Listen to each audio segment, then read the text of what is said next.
This morning was one of those mornings where I woke up and I sat there and drank coffee and I thought to myself, I don't feel like going. But it's November, so what are you going to do? You can't, you know, can't find a big buck sitting inside the house, sleeping, hanging out on the recliner, drinking coffee. Trail camps really killed my momentum yesterday. My best stand, I had a camera there for since the beginning of September. Brought it home and checked it, and there was not one big buck on there at all.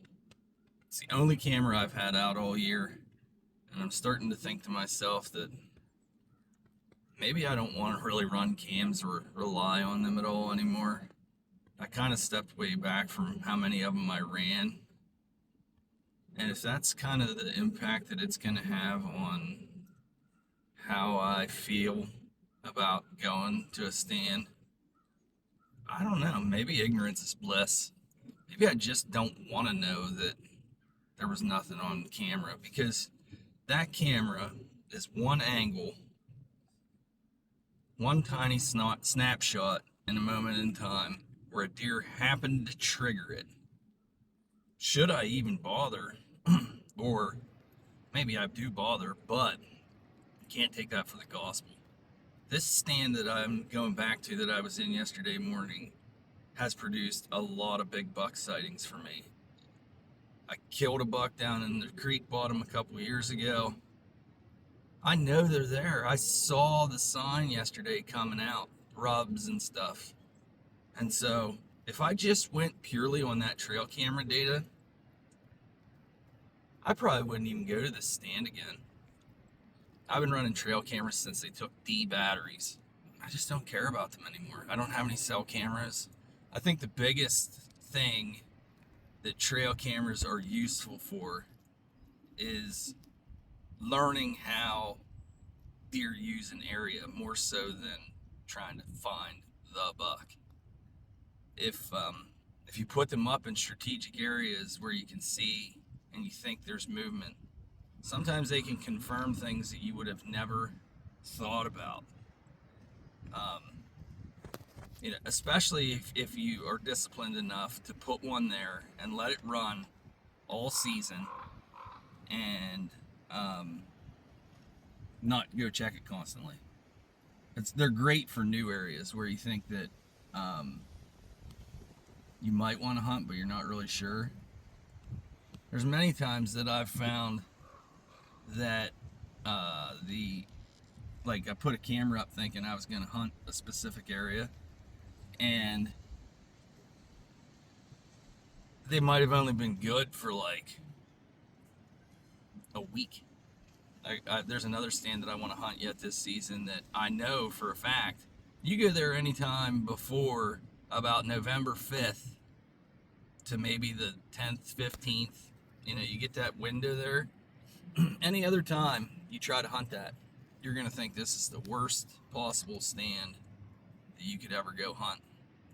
And I figured that out by letting cameras there soak all season. I was scouting it and hunting it, and I was like, how can there be this much sign here and I don't see deer? And then I figured out that time frame is when it was good. And then I narrowed it down even further by looking at the trail camera data and figured out it's only good in the afternoon. So trail cameras can help, but you got to watch that they don't get you into the habit of like, oh, there's no big buck there, so I'm just not going to hunt. Or I checked my camera yesterday and there was no big bucks on there, so I'm going to go to a completely different stand. It can really throw you off, and it can ruin your season. You could have been in a stand that was going to produce, and you bailed out on it because you didn't have a picture of a big buck. Let me know what you think. How do you use trail cameras? Do you run them like I do? Do you use them more for like a figure out the situation type of deal and when they move and how much human pressure is there, or do you try to find big bucks with them? I'm just getting back to the truck after my little rant this morning about trail cameras and how it kind of made me not want to go back into the stand I was hunting. But I got up this morning and powered through it, and I know they move through there. And it's slow to start, but eventually I did end up seeing, I think, 4 does and 2 bucks. The one buck was down in the bottom, and he was grunting, and he wasn't coming my way, so I decided I was gonna throw a Hail Mary and grunt at him too. And he didn't like that too much. He looked up the ridge. I think he saw me, and he snorted and was gone. So I've been thinking about moving that stand. I've gotten busted in it 3 times now from them coming up from the bottom, not usually coming from the top. The clear cut's up top, the creek's in the bottom. Sometimes they come from the top, sometimes they come from the bottom. Today they were both.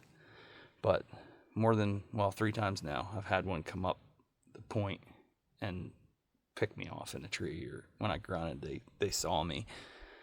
So I shifted to where I see the deer movement when I got down here at 11:30.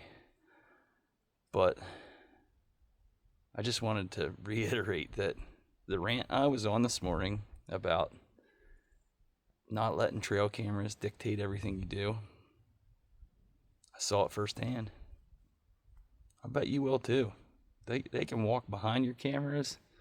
They can be 50 yards off, like these deer have been moving around where I had the camera. And you never know. I didn't see any big ones. Not today, but I haven't totally lost hope either.